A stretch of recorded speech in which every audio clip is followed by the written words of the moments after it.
Renungan Harian, Bugar Selamanya, Loni Melashenko. Mari kita tenangkan hati dan membuka telinga untuk mendengar firman Tuhan. Biarlah setiap kata yang kita baca hari ini meneguhkan iman dan memberi kekuatan baru bagi kita. Judul renungan hari ini, janji yang harus ditepati. Aku telah mencari Tuhan, lalulah menjawab aku, dan melepaskan aku dari segala kegentaranku. Mazmur 34 ayat 5. Aku Tuhan, arah yang Engkau inginkan. Pergilah dari negerimu dan dari sanak saudaramu dan dari rumah bapamu ini ke negeri yang akan kutunjukkan kepadamu. Kejadian 12 ayat 1. Abraham meraih janji-janji Allah yang luar biasa dan berangkat mengambil jalan memutar dalam hidup sebagai orang yang paling berani dalam sejarah keselamatan. Dia tidak pernah membayangkan dia akan menghabiskan 115 tahun ke depan tanpa apa-apa kecuali hanya dengan janji. Kemudian babak kritis dalam drama, Abraham, ya, Tuhan, ambillah anakmu yang tunggal itu, yang Engkau kasihi, yakni Ishak, persembahkanlah dia di sana sebagai korban bakaran. Kejadian 22 ayat 2.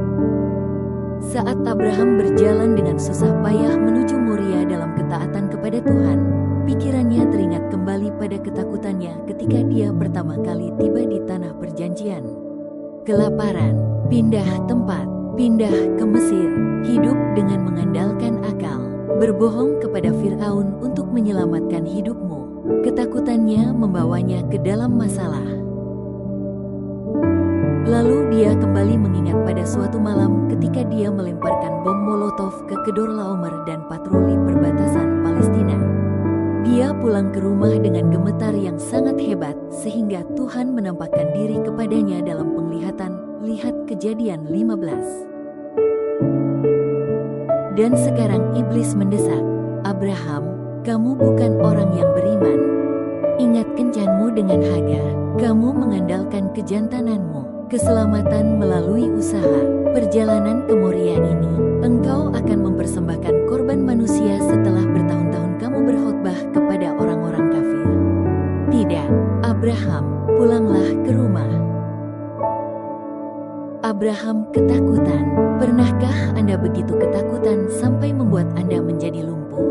Bagi saya, itu adalah pada Juni tahun 1978. Saya berumur 31 tahun. Kata-kata yang ditakuti, kanker, melanoma, stadium 4. Saya tidak akan pernah melupakan Jeani dan saya yang berlutut serta berseru, ya Tuhan, tidak. Kami takut, apakah saya akan mati? Tuhan, bicaralah kepada kami. Dan yang terbaru adalah AVM, kerusakan arteriovenosa. Selama 9 bulan saya merasakan debaran hebat di dalam kepala saya. Dokter tidak dapat menemukan masalahnya sampai spesialis di Loma Linda University Medical Center mendiagnosis fistula dural yang langka tepat pada waktunya untuk menyelamatkan hidup saya. Kami bergumul dengan Tuhan. Saya membaca Mazmur 34 ayat 4 dan kami menemukan bahwa Tuhan itu setia. Anda tahu akhir dari dilema Abraham? Dia mengangkat belatinya dan hendak menghunjamkannya pada putranya ketika kekuatan tak kasat mata menahan lengannya. Kemudian terdengar suara, Abraham, berhenti, cukup, dan Tuhan sendiri yang menyediakan seekor domba. Dia punya rencana, sama seperti dia punya rencana untuk Abraham dan untuk saya. Kesimpulan renungan, seperti Abraham, kita semua menempuh perjalanan iman yang penuh ujian, ketakutan, dan kebimbangan. Ada saatnya Tuhan membawa kita ke Gunung Moria, kehidupan, tempat di mana kita diuji untuk menyerahkan sesuatu yang paling kita kasihi. Namun di balik setiap ujian, Tuhan sudah menyiapkan jawaban dan jalan keluar.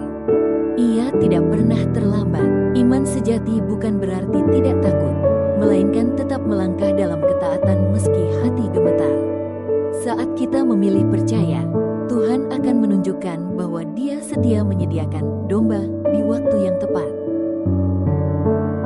Doa hari ini, ya Bapa yang penuh kasih, terima kasih karena Engkau adalah Allah yang setia, yang tidak pernah meninggalkan kami dalam setiap ujian hidup. Ketika kami takut, ajarlah kami meneladani iman Abraham, tetap taat, tetap percaya, meski kami tidak mengerti jalan-Mu. Tuhan, tolong kami menyerahkan segala yang kami kasihi ke tangan-Mu, sebab Engkau tahu yang terbaik. Kuatkan kami untuk berjalan dengan iman, bukan dengan penglihatan. Dalam nama Yesus, kami berdoa. Amin.